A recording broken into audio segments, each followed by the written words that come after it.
Good morning and welcome to this webinar on rolling bearing damage and failure analysis, and it's a snapshot. So I want to start off by noting several things. Number one, we are focusing on rolling bearings, so we won't be discussing damage in plain bearings or any other bearing type today. Secondly, this being a snapshot, we will be giving a concise overview, as those of you who might be familiar with this topic know that it is a challenge, and it's impossible to cover it in 30 to 40 minutes in the depth that one would really want to get into it. So thirdly, don't be concerned about capturing everything. As Behzad mentioned, we've put a link in. I'll be honest, most of the information I have here as far as slides and data are in that bearing damage and failure analysis handbook. That's an SKF publication. Okay, so you will have access to that, and you can read through it. There's a whole lot more in it. At your leisure, you can go through it. Now, a brief introduction, as Behzad mentioned, my name is Devin Devalia, and working as an application engineer with SKF Canada. I work as part of a team that's responsible for supporting the industrial bearing market in Canada. Basically, we cover everything except automotive and aerospace, which within SKF are separate business units. I work out of the Scarborough office, which is the Canadian SKF headquarters. And I currently primarily support SKF customers in Ontario and Manitoba, as I have other colleagues across Canada taking care of other regions. One of my regular support activities as an application engineer at SKF is performing bearing failure analysis. So I do have some practical experience with it, and what's nice about this field or this area is that the more you do it, the better you become.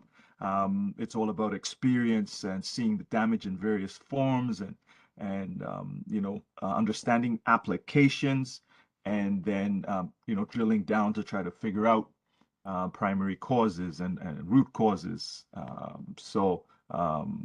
And then figuring out corrective actions out, as a result. I will, like Behzad said, I aim to take questions at the end, as I'm going to try and be, as smooth and efficient as I can be through the presentation. Okay, so let's get to the presentation here. So the quick intro, rolling bearings are critical components in rotating equipment, as we all know. Exacting demands are put on them, load carrying capability, running accuracy, noise levels, frictional losses, life, reliability. So over the years, there has been extensive research into how to improve the performance of rolling bearings. And it's almost developed into a science of its own. SKF has been somewhat of a pioneer in the field. Just a quick, I guess, proof is that those who work with rolling bearings may be aware of the L10 life calculation, and it actually is based on work carried out at SKF in 1947 by Gustaf Lundberg and Arvid Palmgren in Sweden.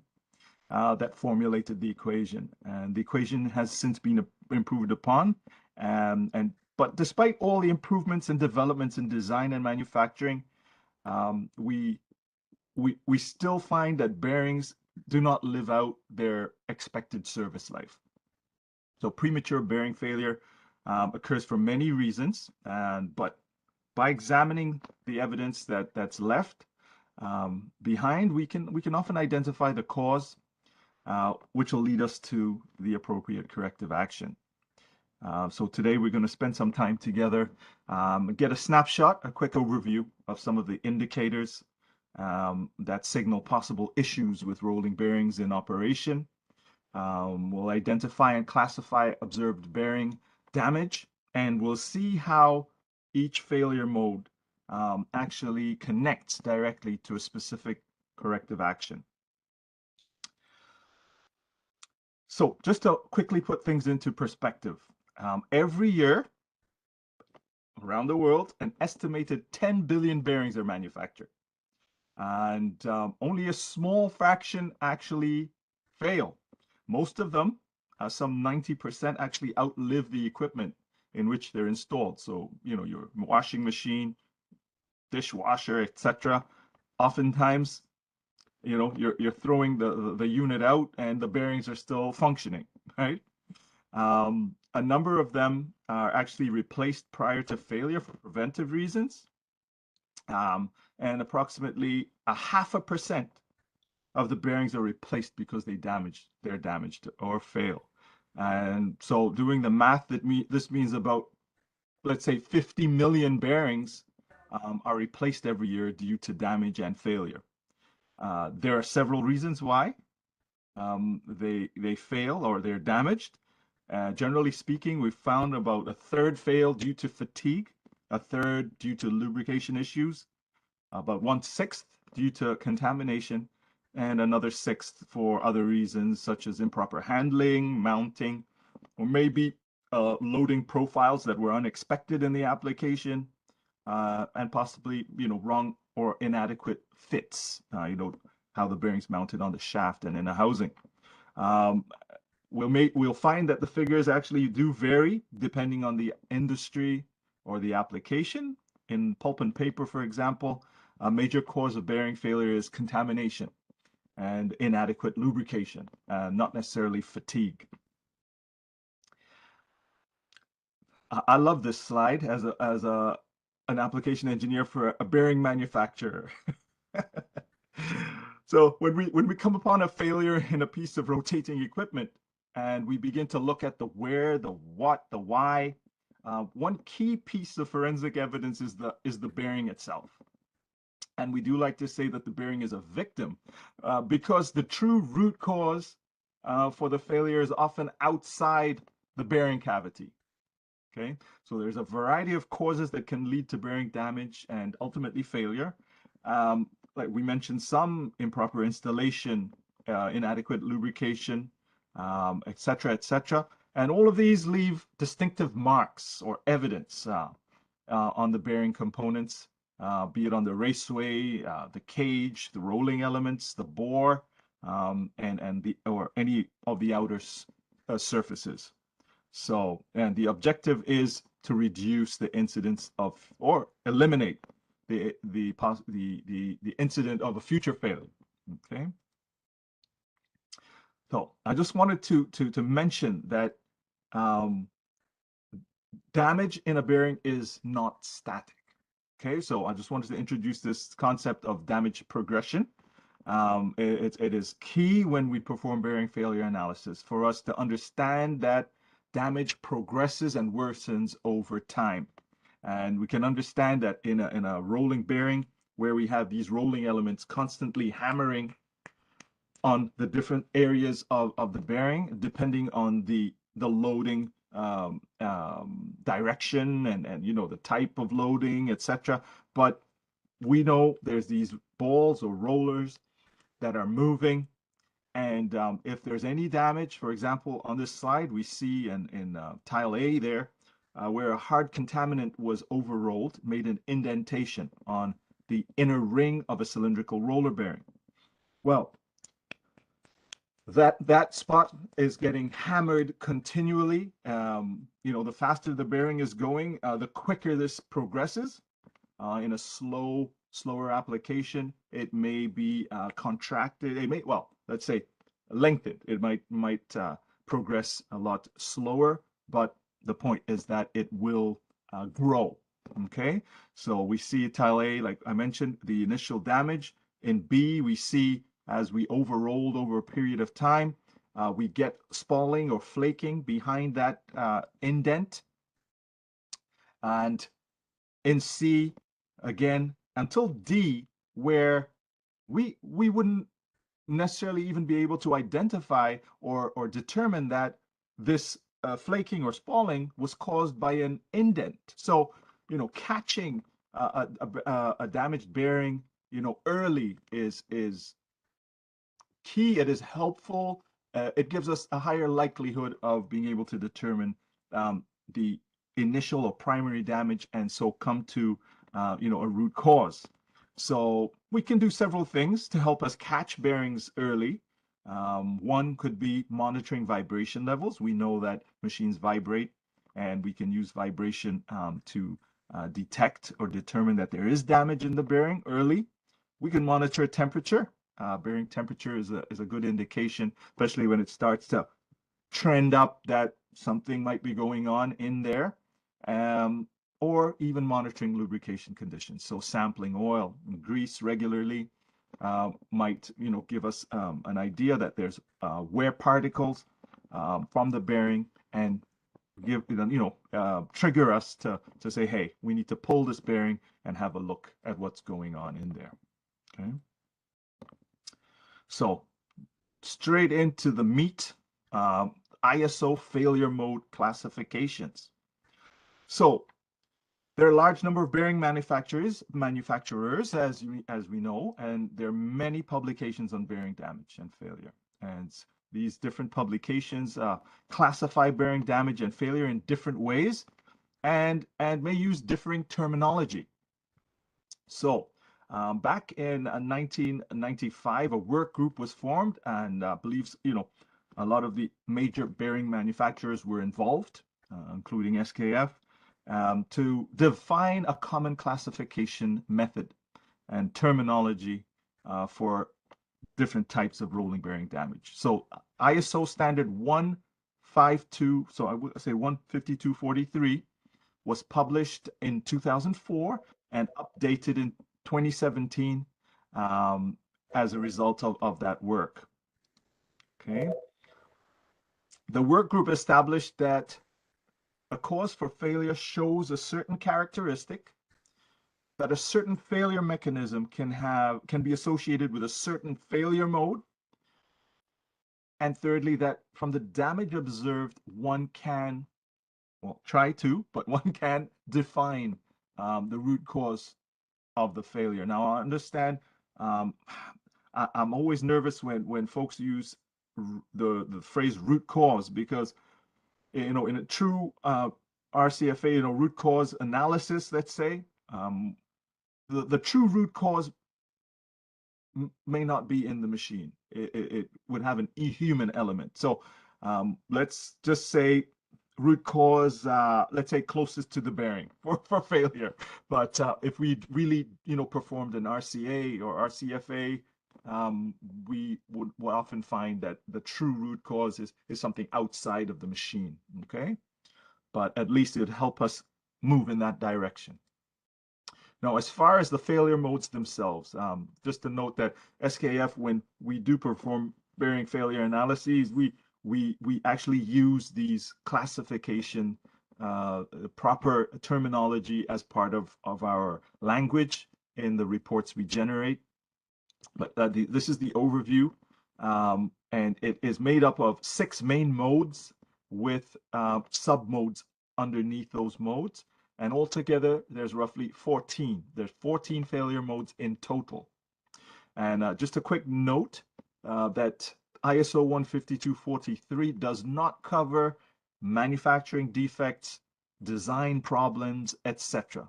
So these modes are in effect as soon as a bearing leaves the factory.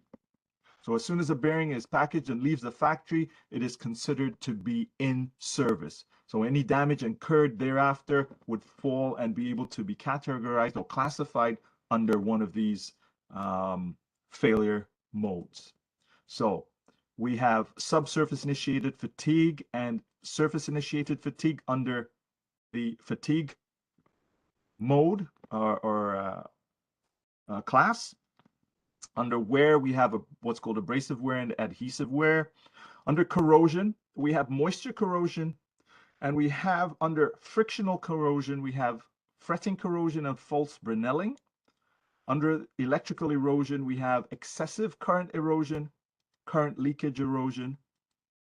We have overload deformation and indentations from particles under plastic deformation, and we have under cracking and fracture something called forced fracture, fatigue fracture, and thermal cracking. So in the slides that are coming up, we're going to dive a little deeper, not too deep, and I apologize in advance for the condensed slides that give an overview.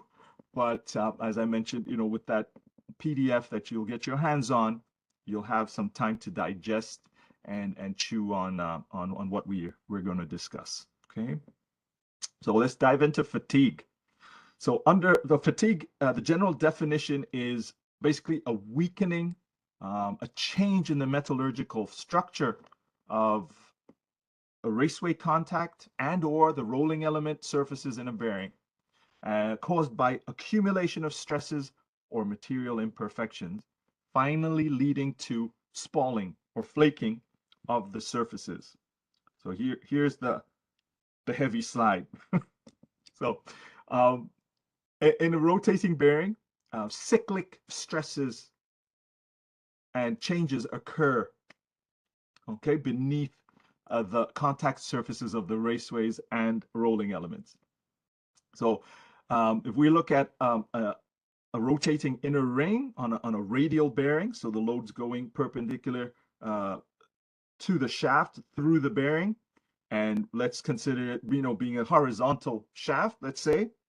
If we looked at one particular point on the ring as it rotates, we would understand that one point rotates or enters through what we call the load zone or the loaded area of the bearing and reaches a point of maximum load or stress before it exits and then comes back around. So with each revolution, this point on the raceway is entering and exiting that load zone.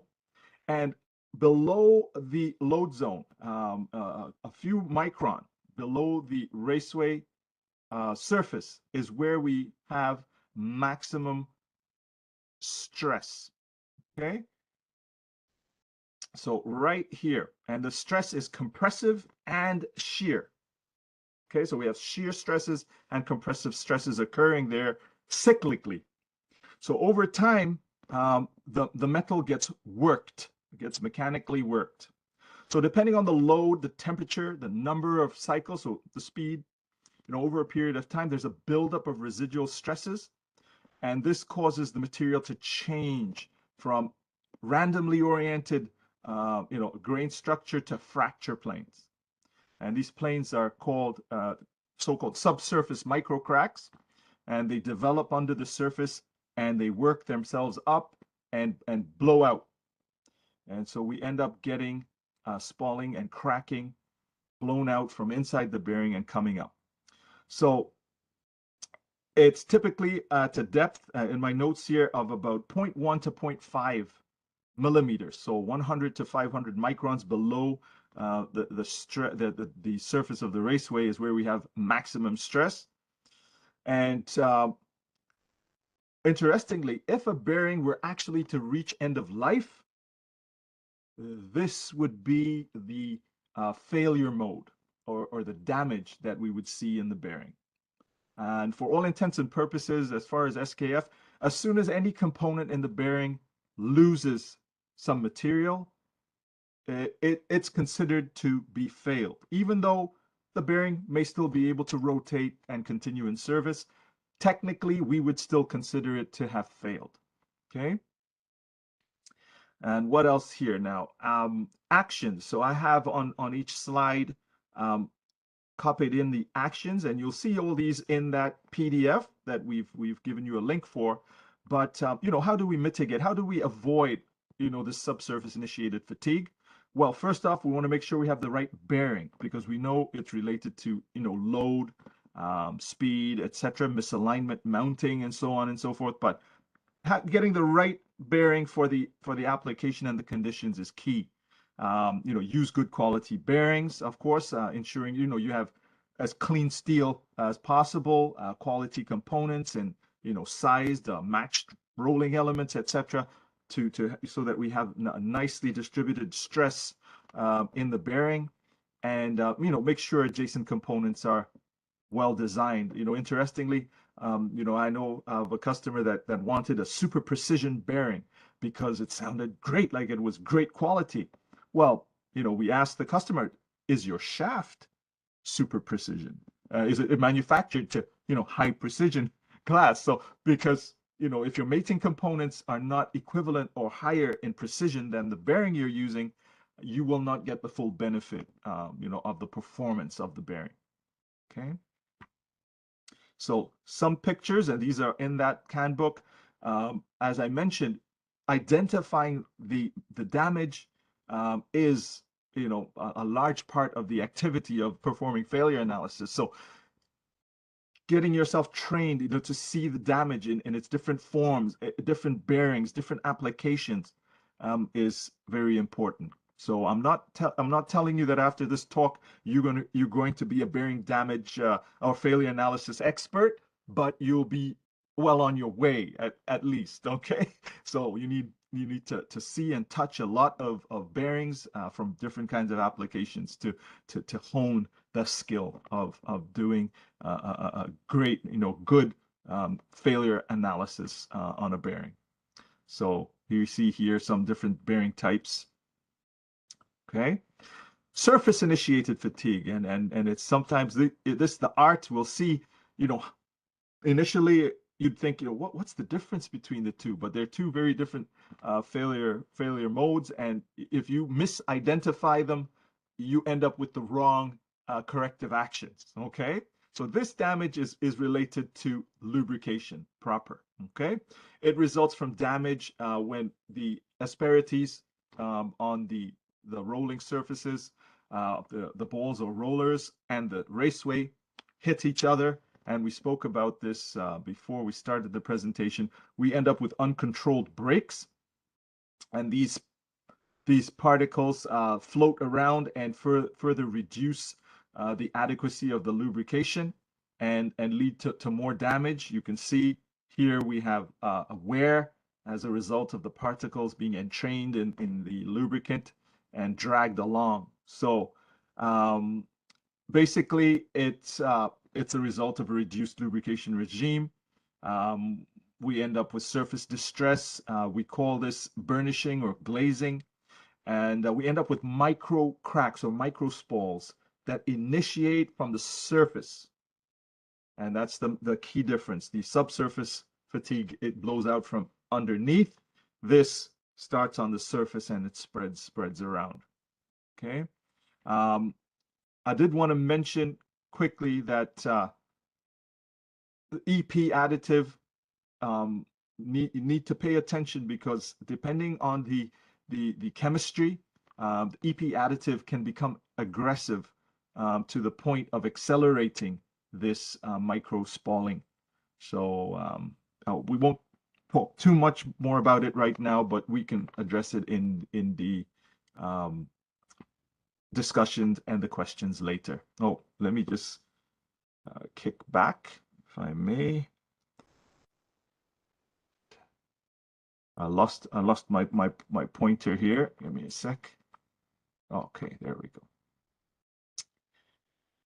Just wanted to cover off the actions. So what we want to do is ensure that we have the right lubricant with the right quantity at the right time. Okay, because this damage is lubrication related. We want to improve the surface separation capability of the lubricant. Okay, so lubricant important. If you're using oil, filtering is important. Improve sealing if we're getting any contamination in from outside, and that will help to limit this type of damage. So back to the pictures here, and what we see, a lot of spalling, and note there's wear as well involved, and I'll discuss this further later, but we will see layering, different types of damages on top of one another, interplaying with one another, because, well, imagine when you lose material and you have this material floating in the bearing cavity, there will be wear, and there will be more damage, and it's a cycle that just worsens until catastrophic failure. Here are some more pictures. For example, down here, we had some dents resulting during mounting in a deep groove ball bearing. You can see at ball spacing, and these became areas of stress risers and areas of surface distress. And this will grow and spread all around. At some point, we may not even be able to identify that it was in fact denting, at mounting. But if we catch it early, we have a better chance of determining that. Okay. So we're into wear. So wear is defined as the gradual removal of material from a surface. And right up, we have abrasive wear. So those of you familiar with wear, we could have, 2-body abrasion or 3-body abrasion when we have foreign contaminants or particles introduced into the cavity. We will see some wear even without the presence of external contamination. Light wear during the running in stage of a rolling bearing, it produces a sort of a haze on the raceway that we call the path pattern. Okay, so that is, let's say, normal, but if it's excessive, then we know there are issues. So most of the time, as I mentioned, real abrasive wear occurs due to inadequate lubrication. We have metal-to-metal contact, or the ingress of solid contaminants. Abrasive wear is typically characterized by a dull surface. The raceways will have a dull aspect to them. There are certain conditions, depending on how hard a mineral contaminant is and the size of it, where we end up with what's called polished wear. So you end up with a really mirror-like polished surface in the bearing. And some folks that may not be familiar with what a brand new bearing looks like may think there are no issues and no problems because it's really nice and shiny, when in truth it's actually damaged. It's the honing marks have been worn away, and you have this polished surface. So abrasive wear is a degenerative process because, as I mentioned, the more abrasion there is, the more particulate is loosed, and it just gets worse and worse over time. Particles can wear down, the raceways of the rings, rolling elements, cage pockets. Just a note about cages, and I have a picture of one down here. Cages are typically the softest component and the most fragile component in a bearing. So we'll often see the most dramatic damage, in a cage, and we will often look at the cage when we're doing failure analysis as evidence to support the fact that there was, external contamination. And so let's go to some of the pictures or examples of abrasive wear. And we will typically see abrasive wear in industries where there's a lot of particulate, mineral processing, aggregates, cement, where we actually get actual ruts worn into the raceways of the bearings. And in advanced stages, I know heavy pitting and surface-initiated fatigue, et cetera, et cetera. Early stages, we might just see, paths or tracks like this. Key, and there is a section in that PDF that we shared the link for that speaks about path patterns. So a large component of doing failure analysis is understanding what a normal bearing in normal conditions with no abnormalities, what it would look like once it's run in service for some time. That is important because, using that as a reference, we can pick out any anomalies or anything that's abnormal and flag it, during our analysis and observation, taking evidence and looking at the bearing parts after there's been a failure. Okay, so abrasive wear here, so more. And it's interesting for me, over the years working and doing failure analysis, as condition monitoring has taken hold, gone are the days, or less so, when we'd get bearing components, shrapnel in a bucket, for analysis. sometimes we get bearings that are so clean, you wonder why they were removed from service because, something was flagged and picked up with vibration monitoring, for example, and, it comes in and it looks great. So it's very interesting, but here are some examples of bearings that are far gone. And, over here on the right, we see, the polished wear here on the bottom right, where an outer ring of a bearing has spun in the housing, and we've ended up with that polished surface, but with this circumferential marking, we know that it actually rotated, and that's not what it should be doing. So that would be flagged as an issue. It says here in the notes, the housing had inadequate fit. Many times ring creep is actually related to rotating loads. So imbalance. So you might see something like this in a high-speed fan, maybe an overhung fan or something where we have a slight imbalance and it's actually dragging, the outer ring of the bearing around. So into adhesive wear. So adhesive wear is also a type of lubrication-related damage, and it occurs between two mating surfaces that are sliding relative to one another. It's characterized by a transfer of material from one surface to another. Okay, it's accompanied by frictional heat, and this heat can actually temper or reharden the mating surfaces. So that is a problem. Okay, so the frictional heat produces local stress concentrations where cracking can initiate or spalling in the contact areas. You can see down here the skid marks from a couple of rollers here on the outer ring of a bearing. Smearing or skidding, as it's also called, galling or scuffing, is not common under normal operating conditions. But where applications are running at high speeds, we are a little more susceptible, and especially high speeds with low loads. So again, high-speed fans are notorious for this because typically the bearings are oversized for the application. They sizing the bearing to the shaft diameter, not to the loading condition. And so we have a lightly loaded bearing. And interestingly, bearings are friction machines. They actually do need friction to operate properly, so that instead of rolling elements sliding, we want them to roll. And so, but too much or not enough friction rather is a problem. Okay, so I have thrown up this little image here, where again, imagine a horizontal shaft loaded down into the ground. So at 6 o'clock here is the most loaded rolling element, let's say, and we have the load coming through the bearing and being distributed roughly 150 degrees. Around here is what we call the load zone.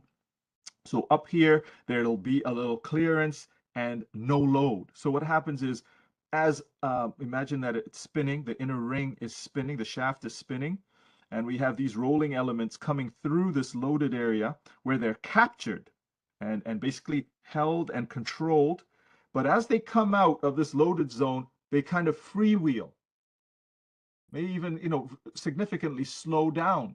And what happens is, in this area right here is where we have a high likelihood of getting skidding or adhesive wear damage as the balls or rollers catch up and accelerate into the load zone. We can get the scuffing or smearing right here. Okay, so up here you see the asperities of the rolling element and the raceway hitting one another, the temperature spiking so high that they actually weld to one another and pull away. So that's adhesive wear. So some of the damage you might see may look like this. Note the torn, what we call the torn edges here of this taper roller bearing roller, and typically it would be running against the flange here of this cone. And other areas, this is a spherical roller thrust bearing outer ring. Notorious because the rollers are heavy, and in applications where there's a high ramp up or decel, accel and decel, we can get skidding, adhesive wear. So into corrosion. So corrosion is defined as a chemical reaction on metal surfaces. We start off with moisture corrosion. Now, moisture, wow, we work with a lot of industries where there's water sprayed, there's water, in the environment, humidity, with the change of seasons, we can have housings breathing, and we end up with condensation inside a housing. So water is one of those contaminants that we're always working hard to keep out. We're always looking for 200 part per million or less of water in your lubricant. The problem is, for example, with oil, oil does get cloudy when it has a lot of water in it. The problem is that you don't see the change until 1,000 part per million. So by the time you realize you have an issue with water, it's probably too late. Okay. So ineffective sealing arrangements can allow moisture, water, aggressive liquid contaminants to enter the bearing cavity. When the quantity of liquid contaminants exceeds the ability of the lubricant to adequately protect the steel, rust will form on the surfaces. Okay. In the absence of oxygen, this rust, this etching, this corrosion is grayish black in color. And the water is wicked around the rolling elements at a standstill. If this is a horizontal application, never mind. No, gravity will pull the water or these liquids down and pull them around. So you see the damage typically at roller spacing or rolling element spacing. And as the bearing starts to run again, these grayish black areas might get rubbed somewhat and lighten. So sometimes it is a challenge to find or determine that moisture was the initial cause for some of the damage that you'll see, because these spots become areas where spalling and flaking initiate and then spread. And you imagine then you will get abrasive wear and surface initiated fatigue and everything else layered all over that. Okay. So, I'm sorry, my apologies. I've been skipping some of these let's say corrective actions, but mind you, we understand that if contamination is getting in, we got to keep it out. So sealing is important. Okay, a very, let's say, low investment, beefing up your sealing to protect your larger investment, all the way to your production. So as well, use the right lubricant. You may, in your oil, might want to use additives, or have additives that will break up the water.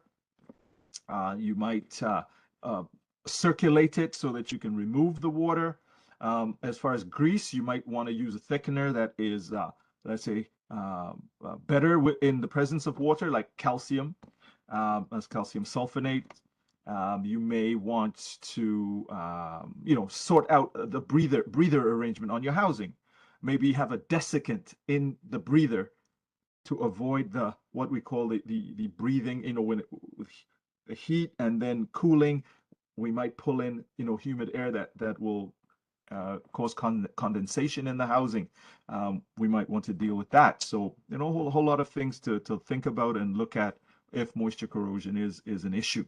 Okay, some examples here.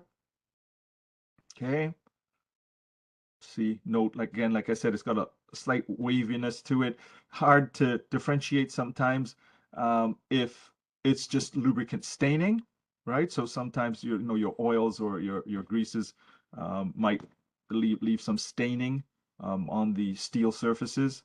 So again, it takes a little bit of a trained eye to discern or determine that it is indeed moisture corrosion. And just for effect, I guess here's a roller with a fingerprint, and a rusty finger sweat has left a corrosion on a rolling element. So this you might find obviously with samples and such that are not wiped down after they've been handled. But yeah, again, grayish black and it's moisture corrosion. Okay. Frictional corrosion. So frictional corrosion is a chemical reaction that's activated by micro movements between mating surfaces, or let's say components that are adjacent to one another. And these micro movements lead to oxidation of the surfaces, and they may become visible as a powdery rust and actually a loss of material from one or both of the mating surfaces. Depends on the type of material and the hardness, etc. Okay, so let's look at this first slide for fretting corrosion. So fretting corrosion, again, occurs when there's relative movement. Could be between the inner ring, the inside of the bearing and the shaft, or the outer ring of the bearing and the housing. So fretting corrosion is usually the result of a fit that is loose. So if we see it in the bore of a bearing where we're supposed to have an interference or a tight fit, we know there could be issues. Maybe the shaft is undersized, or the loading in the bearing is much higher than anticipated, and we have an insufficient fit, an insufficient press fit on the shaft. The relative movement that we get causes the asperities to get worn down. These bits detach, and I put this down here, as you can see. They get ground, just this oscillation under load grinds down the high points of the steel surfaces, and we get an accumulation of bits of iron that oxidize. So it'll present itself with different colors depending on the chemistry. If we end up with Fe2O3, it might be more of a reddish orange color. If we end up with Fe3O4, it will be more black. And I like to liken it to dermatitis, right? But steel dermatitis.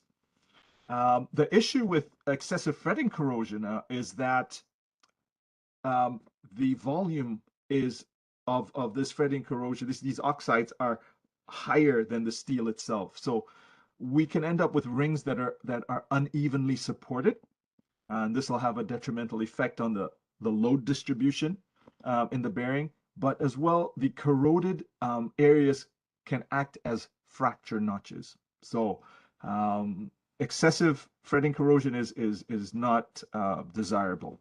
Okay. Here are some examples of fretting corrosion.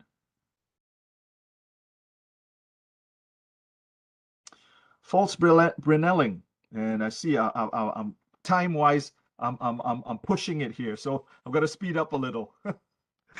False Brinelling is basically where we have vibration that causes the rolling elements to bounce, either in the bearing while it's stationary or rotating. And the let's say the magnitude or how extreme it is dependent on the intensity of the vibration. This can happen when a bearing is sitting in stores or in a standby piece of equipment. So very important to consider your lubrication, because your selection of grease could help, let's say, dampen the vibration. How you store it, by putting damping pads, and how it's transported, etc.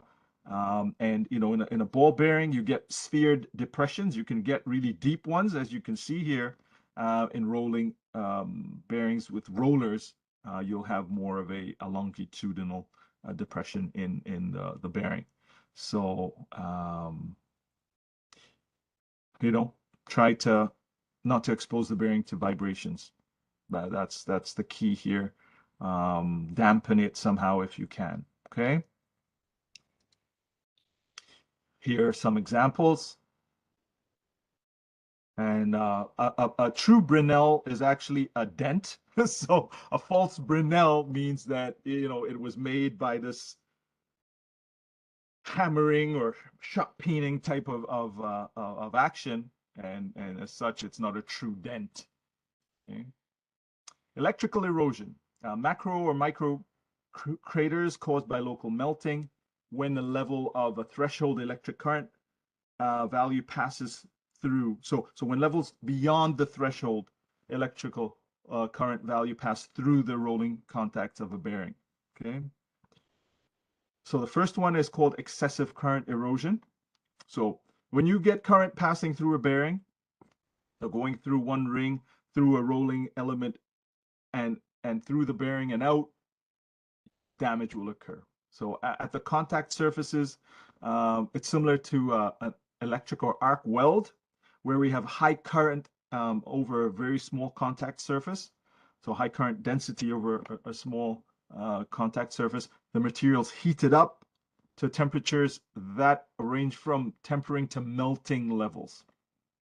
And it leads to the appearance of discolored areas, the creation of these craters. Typically in excessive current erosion, we're looking at upwards of a 0.5 millimeter diameter of crater. And you can see how current passing through, we end up welding. And then as the rolling elements continue to move, we're ripping out melted material and creating these craters. And then, the excess material gets worn away over time on the rolling element. But, well imagine that this will get nasty as it continues. Obviously, we'll see this mostly in, equipment where, for example, electric motors, etc., where we have current running in the equipment. And, some of the things we can do is sort out the grounding, maybe use insulated bearings. So there are bearings that are coated with ceramics, or more and more popular, a hybrid bearing that uses a silicon nitride or ceramic rolling element that'll insulate, against this possibility of current running through the bearing. So here are some examples. Note the zigzag currents. So whatever's on the raceway would be matched typically, on the rolling element. And when we see this, we know that we're dealing with excessive current erosion. With lower current intensities, we can end up with very shallow craters that are closely positioned. And we end up with, as you can see here, magnified, lots of tiny, tiny little craters. Magnified, we see that we have very brittle and hard areas up top, and then softer areas below, after the material has been melted and then rehardens. So hardened, brittle at top, and then annealed, underneath it. And it's one of my favorite damages, because over time you end up with a washboard pattern that looks like this, and you can feel it very distinctively as it's like a crater, well, not a crater, but like a little rut, a washboard in the raceway. So how do we deal with it? Again, insulating, dealing with the grounding, making sure we're not running, high voltage cables next to lower voltage, etc., etc. Okay. Here are some examples. Before it gets to that heavy washboarding, you might just see light lines. And again, we'd see this in equipment like electric motors and such, where current is going through. Okay. Let's go to plastic deformation. So this is where we have a permanent deformation, where the yield strength of the material in the bearings being exceeded. And we're dealing with, anything to do with nicks and dents, etc., due to handling, shock loads. All the damages look the same, and that's why they're all let's say, covered by overload deformation. Okay, so this one's also a hard one, but obviously if you see a cage dented like this, likely someone wasn't using the best tools. Maybe a hammer slipped, or a chisel slipped, or a drift slipped as they were mounting the bearing. All of that would fall under overload deformation. So actions to take to avoid this: use the proper method, the proper tools. follow the work instructions, you know. And here are some more damages that would be considered overload deformation. And here are a few more. Okay. Under plastic deformation, we also have what is called indentations from particles. So solid contaminants can get into the bearing. It could come in via contaminated lubricants. So important to make sure your lube, your greases and oils are stored properly. Make sure when you're plugging in your grease gun that you wipe the grease zerk fitting, for example. We want to make sure we're not pushing contamination into the bearing cavity. But contamination can also come from worn or damaged adjacent components like gears, for example.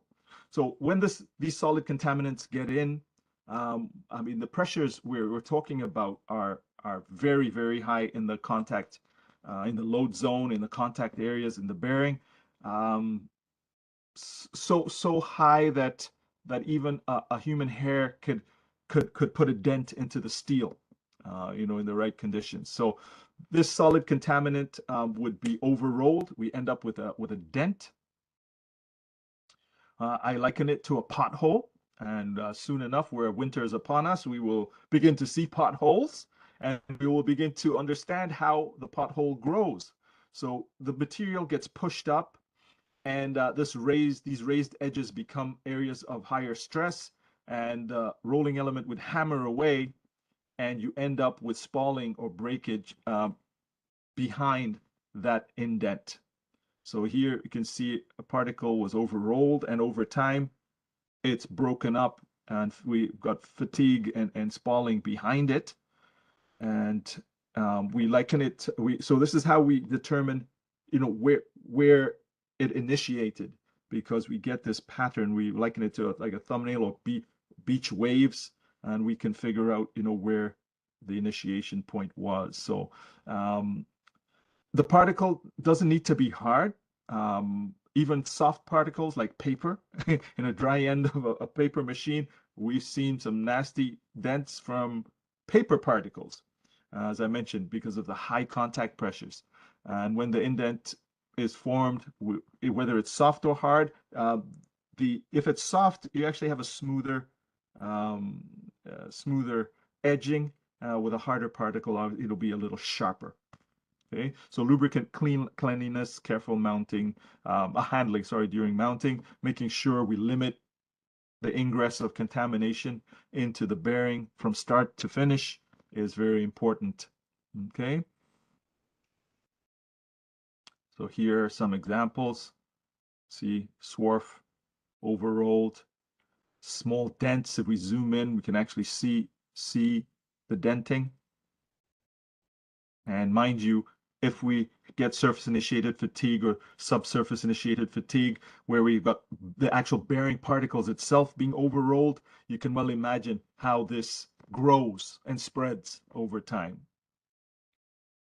Here again, and notice here the two initiation points and the spalling behind them. Okay. Cracking and fracture. So we're getting towards the end, hopefully, here. So cracking is the incomplete separation of material under stress. Cracks initiate, they propagate when the ultimate tensile strength of the material is exceeded. And a fracture is basically a crack that propagated all the way through to complete separation. So we have what's called forced fracture. And this is when the stress concentrations exceed the tensile strength of the material. We have local overloading and overstressing. Rough treatment can cause fracture. It's a common cause. When bearings are mounted cold and it's hit with a hammer or a chisel, we might develop fine cracks in the rings of the bearing that eventually lead to separation and through cracks. So excessive drive up on a tapered shaft, for example, can result in an inner ring fracture because of the tensile stresses being exceeded, the limits, and then the bearing's heated when it starts to run. And this is an issue with martensitic hardened rings, not so much with bainite or case hardened. Here are some examples. Fatigue fracture. This is when the fatigue strength of the material is exceeded under cyclic bending. So repeated bending will cause a hairline crack. So, if we have a housing, for example, that isn't supporting the bearing ring adequately, we could end up with a fatigue fracture. If a little piece of the lock nut is broken off during mounting, gets underneath that outer ring, we can end up with a fatigue fracture because that ring will flex around that little piece of metal, and we could end up with a fracture. So we want to make sure that bearing seats and housings are fit and form there are to specifications. We want to make sure housings aren't oval and et cetera, limiting contaminants in the housing prior to mounting to ensure that we have clean and continuous contact around the bearing ring. Okay. So lots of examples of fatigue cracks here, and we notice cracks, where there's areas of heavy spalling. We see a fatigue fracture as a result. Thermal cracking. This one is an interesting one. When we have some contact between the rings of the bearing and a shoulder on a shaft or an adjacent component, we can get enough frictional heat that we can cause cracks to form.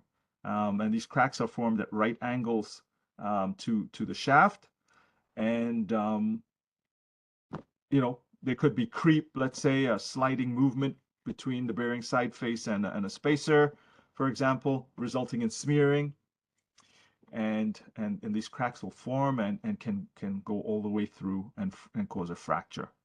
Okay, and it's funny, this one I see rarely. We just got in a bearing last week, and it happened to have thermal cracks. So I'm planning to keep those as samples because it's rare, but it does happen. Okay, so here, and you'll notice the discoloration indicating high heat. Right. So last couple of slides here. The notion of primary versus secondary damage. So now we're talking about the analysis part of it. We looked at some nice slides, nice pictures, really neat, and we might be prone to think that performing failure analysis is very easy, straightforward. The truth is, cataloging the damage is fairly straightforward, but when it comes to recognizing, each damage in its various forms, like I said, in different bearing types, in different applications, when it comes to unpacking the layers of the damage, trying to get at what the primary cause was. For example, here, impact at mounting was the initial trigger event, led to plastic deformation. That was an area of stress concentration, ended up having surface initiated fatigue with spalling that produced contamination in the bearing cavity, deteriorating the lubricant, causing overheating because there was more friction, ended up having the bearing seize that led to a fracture. So, if we caught this bearing, obviously we would have caught it, say, at the fracture, going all the way back and unpacking what actually happened, that's the challenge, okay, to go all the way back to determine that it was something that happened at mounting. Because if we choose the incorrect trigger, we end up with let's say the wrong corrective actions, and we never end up fixing the issue. So yeah, it's fun, but the first thing we want to do, obviously, is when there's a failure, gather and preserve evidence, collect data, take lubricant samples, take pictures of the environment, mark the positions, what parts of the bearing were inboard, outboard. If it's in pieces, try to mark them before we remove them, bag them, check the bearing seat, preserve as much evidence as possible. And with all that evidence, the bearing components, them proper, are key, to the investigation. And, we record the visual observations, and we try to figure out what was the original cause of failure. Okay.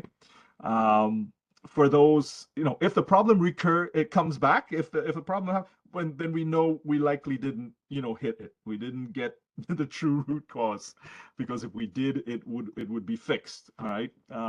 So failure analysis is simply the bearing failure portion is simply a piece of the bigger root cause failure analysis discussion, the bigger puzzle. For those familiar with RCFA, it's important to address true root cause of a failure and not treat the symptom of the failure. So there are many well-proven methods. I'm not going to go into them.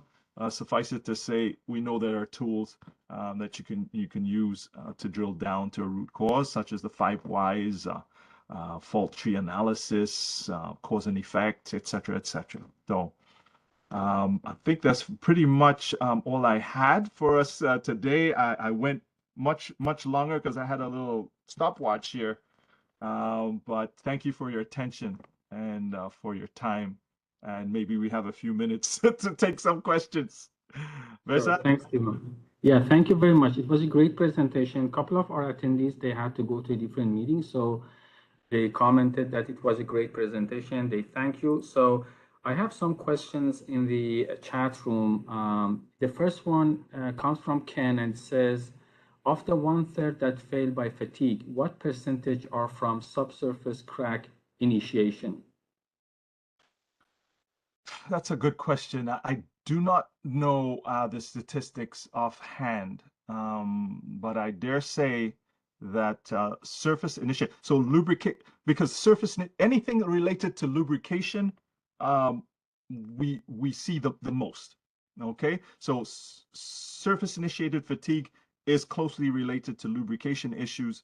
So there's a much larger portion of fatigue related failures that would be classed as surface initiated. Okay, subsurface fatigue, because like I mentioned, if a bearing reaches end of life, that's how it would fail. But when we speak about premature failure, we're talking about something that failed sooner than expected. So, and the main reason for subsurface fatigue would be, overloading. So issues with the housings, maybe with the shaft, etc. So, because in the old days, the steel wasn't as clean, but there's been such an improvement in steel manufacturing and manufacturing of bearings overall that subsurface initiated fatigue is low on the list. We do see it a larger percentage in bearings such as the self-aligning ball bearing, and that's mostly because the rings are so thin that oftentimes customers overdrive when they're mounting tapered bore versions of that bearing. They tend to drive them a little too far, and so subsurface fatigue is a result of losing clearance in the bearing during operation. Okay, so hopefully that gives a little idea. Good, thanks. I think you answered a little bit the second question, but I'm going to go through that anyway. It says, what are the factors which affect fatigue life of the bearing? So again, fatigue, and if you think of the word fatigue, we're talking about tiredness, right? So that slide that had the cycle, so I can kick it back up, but the slide,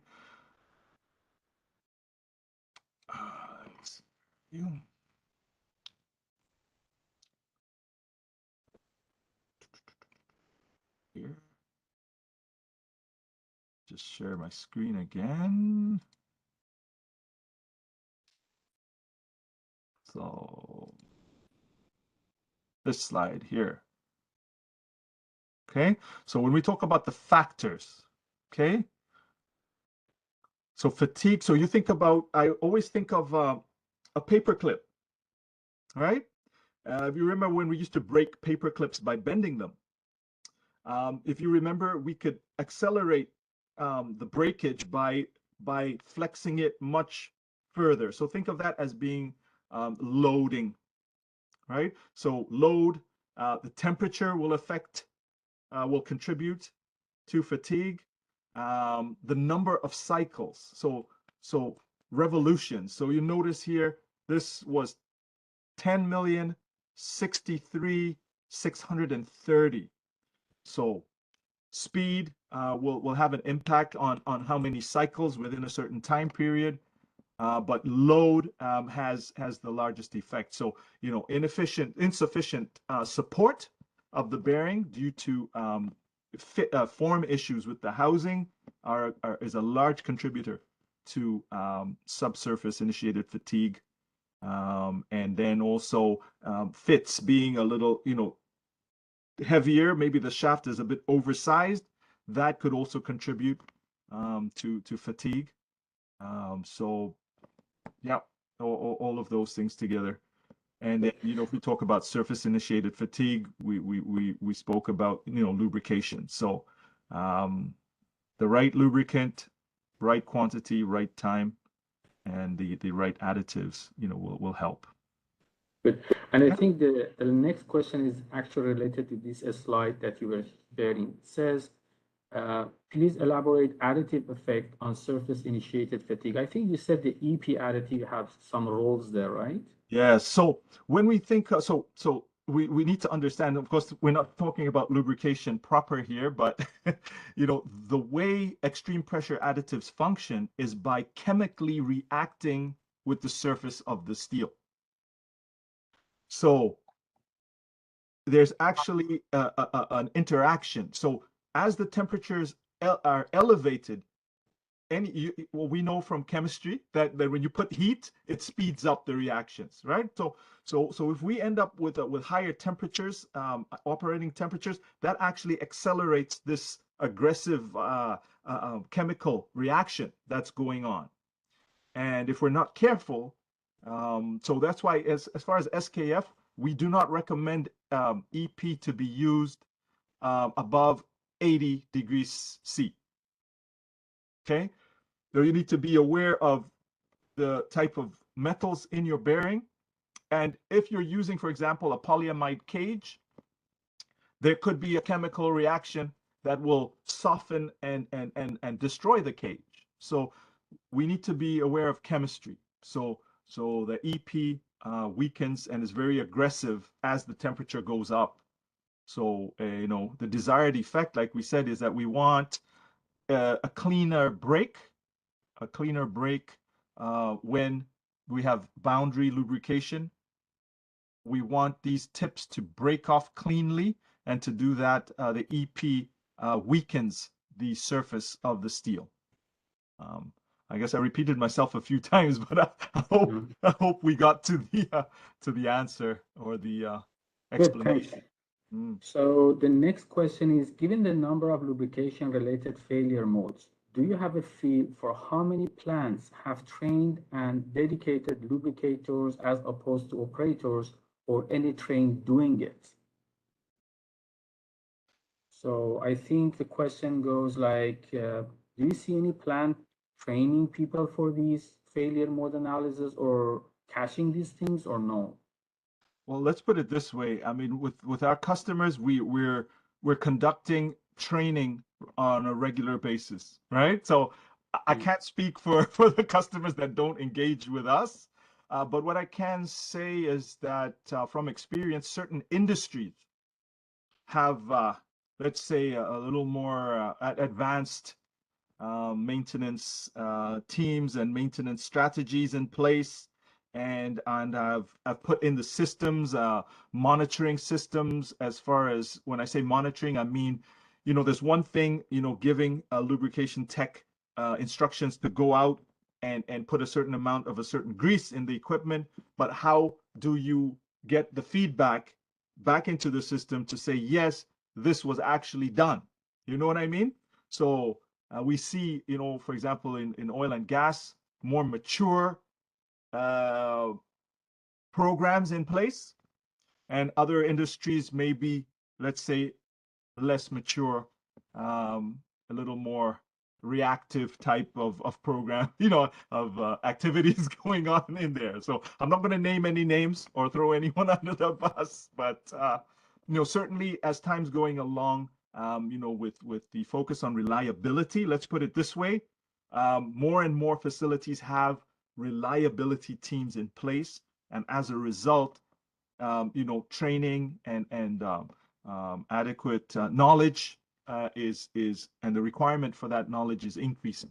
So we are seeing increased requests for training on bearing maintenance, lubrication, and also, like as Behshad mentioned, I was up north last week conducting a bearing damage and failure training as well at an end user. So they're interested, they want to learn, they want to improve, and reliability is the focus. Okay, good, thanks. Next question is there a minimum amount percentage of fretting that is considered acceptable? Yes, and the reason is that it is normal to have fretting corrosion around the outer diameter of the bearing in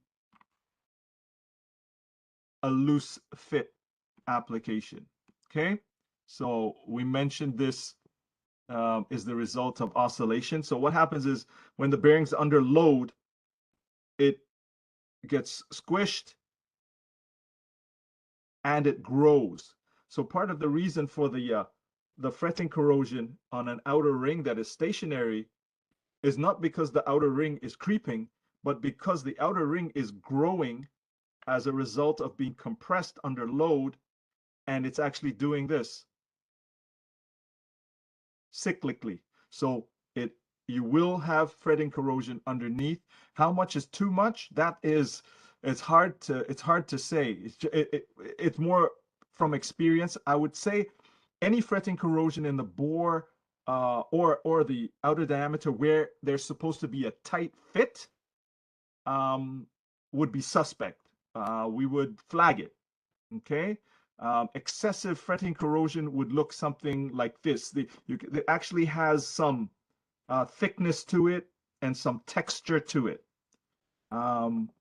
So it's hard to express, but it's more from experience that we we determine that it's excessive or not bad. But either way, we would, even if it's normal, if we expect it to be there, we still flag it, and we still say, Mr. Customer, Mrs. Customer, Ms. Customer, please confirm that your housing is to spec, your shaft, like I said, unless it's a loose fit, I don't want to see any markings like this in the bore of the bearing. Certainly. Okay, good, thanks. The next question is, at one time, the corrosion inhibitor in new bearings was reportedly not compatible with polyurea grease. Is this still the case? Good question. I do not believe that is the case anymore, but we do still, recommend. I believe we obviously use a third-party product for corrosion as a corrosion inhibitor, and I would still, prefer to have a compatibility test if there's an issue. Mind you, as part of the installation process, there is a recommendation, to wipe off, with a lint-free rag, as much as possible, the bearing without introducing contamination into it. But one way to deal with that is to just flush it. You flush it out. Certainly, spray some solvent and clean it as best you can if there's any concerns. But worst case, because certainly larger bearings have a lot more corrosion inhibitor to the point where it's dripping off the bearing. And in that case, it might be necessary to confirm compatibility. But as far as I know, and don't hold me to it, I don't know that there is an issue. I haven't of late run into any situations where customers being concerned. I mean, we have a diurea grease in our short list of lubricants, and we've never had any discussions around compatibility with our current rust inhibitor or corrosion inhibitor. But we can. I believe it's a Fuchs product that we're using right now. But I'm not certain if different factories are using, you know, different different rust inhibitors, to be honest with you. But good question, though. Good. So is this bearing failure analysis services free by SKF, or you charge for that? It's a charged service. It's a value-added service. And we usually, you know, take it case by case. But if anyone is interested in availing themselves of the service, please contact your SKF authorized distributor, or if you have contact with an SKF account manager, you know, inquire, and certainly, you know, a quote or budgetary could be provided for you. You know, I will not say that there are not situations sometimes where an analysis is performed free of cost, but that's more the exception, you know, than the rule. So we have, you know, part numbers for certain sizes. You know, we go say 0 to 4 inch, you know, 4 inch to 12 inch, and you know, just to cover the cut, because it is, you know, typically an engineer engineer doing the work, signing off on it, and we produce a formal report. So, you know, just to cover off that activity, as you would expect for yourself to be compensated for your time, we certainly, you know, would. And as I would say, you know, when we're doing a bearing failure analysis, I'll be honest, it's not because of the quality. It's not a quality issue most of the time. Okay, so most of the time it is, you know, some deficiency, you know, in the facility, in the machine, like we said, largely lubrication related, contamination, etc. So, you know, our customers are coming to us, and I'll be honest, it's not only SKF bearings that are analyzed. You know, bearing is a bearing, let's say, and you know, they want to know, you know, how they can stop this failure from happening again, from recurring. So they value that, and as a result, they're more than willing to pay, right, for that service. So okay. So can you go back to the slide that you had about the subsurface fatigue, that you show that 630 million revolution? And there is a question here by John, or you passed it. yep. He did a calculation that 630 million revolution, if that's 3600 RPM, is equal to 122 days of operation. And he says that that's not a very long time at all. Do you think that 630 million revolution is a typical time for this change to happen? Then how long until a crack below the surface develops after that? Okay, great question. So let's put this into perspective. This was performed in a laboratory. So the laboratory has, and I don't know if it's easy for you to read here. This is what it says, Behzad. It says changes in structure beneath the raceway surface over time, in brackets, highly stressed, well lubricated, small, deep groove ball bearing. So I would say ignore the revolutions. All the reason why the number of revolutions was put here was just to give a sense of, you know what I mean, the progression. But typically this type of bearing would not be heavily loaded. There's that, first of all. Okay, so this was a deep groove ball bearing with a heavy, unnaturally heavy load, because the lab cannot wait years to get results, right? So this is a case where it's artificial conditions, and they are forcing, let's put it that way, the damage to occur in a time that they can pick it up. And likely they probably were running at a much higher speed, Behzad, because they're not going to wait 122 days to be able to cut bearings and see the change in the microstructure of the steel. So so it's highly stressed, higher speed than 3600 in the lab, so Oh. they can get the result as soon as Yeah, possible. accelerate. Yes, because it's to recreate, you know, a real world problem. But you know, any testing, we want to do it in a short time as possible. So they have special equipment, right, in a lab that will simulate, but contracted as far as time. Yeah. So just use the millions of revolutions here as a gauge of, you know what I mean? What's the word? Progression, right? Rather than hard time. Okay. And the last question that I have, I don't know if you can answer that or not, but it says, Yusuf says, thanks for useful information. Based on what Behshad discussed, how can choose for synthetic base oil versus mineral, especially in food grade machines? Do you want to comment on that? Repeat that again, Behzad. I think the question is for the food grade application, for the food grade bearings in the food plants, how we can choose synthetic base oil versus mineral base oil for the grease. Okay. Now, Behzad, I'm not purporting to be a lubricant specialist, but you and I both know that, you know, for food grade greases, for example, is using white mineral oil, right?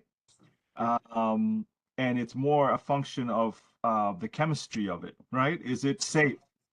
Is it safe? So we do know that synthetic, so, you know, lubricants that are developed in a lab may have enhanced performance, right? Now, I don't know, Behzad, you might know better. Yeah, we have, well, I shouldn't talk about Petro-Canada lubricant products because it's not a sales talk, but there are synthetic base oil available in the market which are suitable for the food grade applications. Yes.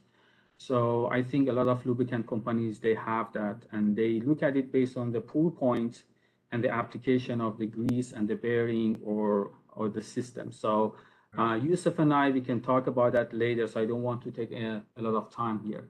So I don't have any more questions here. Is there any question in the audience that somebody wants to raise the hand and ask? And thank you everyone for hanging on here. I see a yeah. Well, I want to say that you had a great presentation because we are almost 30 minutes over and almost everybody stayed. So it means that you did a great presentation. Thank you very much for that. Before we leave, 3 things that I want to remind everybody.